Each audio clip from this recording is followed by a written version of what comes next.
Кое е другото, което е важно, което трябва да знам, когато си купувам един велосипед? Другото нещо, което е най-важното, вие не го осъзнавате при покупката, но ще започнете да го осъзнавате, когато трябва да го продавате. Това е едно не по-малко важно нещо. Когато тръгнете да го продавате, той ще има ли стойност? Ще има ли цена? Това е интересно. Как мога да си подсигуря това нещо още по време на покупката? Ние сме помислили за това нещо и сме го осигурили чрез байбек услугата за обратно изкупуване. Тя не е само за да замениш своя велосипед. Тя има и друга стойност, тази услуга. Другата стойност е в това, че запазва определена ценова стойност на велосипеда, която ние сме описали.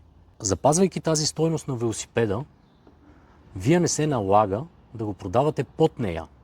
Тук идва въпроса, ако искате да го продадете за повече пари. Добре, няма никакъв проблем. Ние сме определили една стойност на велосипеда, вие си го обявявате на пазара.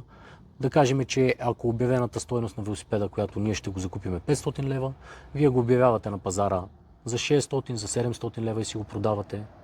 Тази услуга ви гарантира, че няма да дойде някой при вас и да каже, брат, гледай са, ето държа парите, разбираш и сега купувам го веднага, дай ми го тук за 400 лева и да почне да ви се подиграва.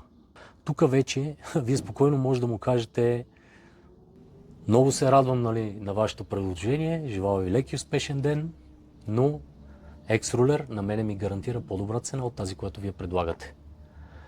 И спокойно може да продължите да го продавате или да го замените за друг велосипед.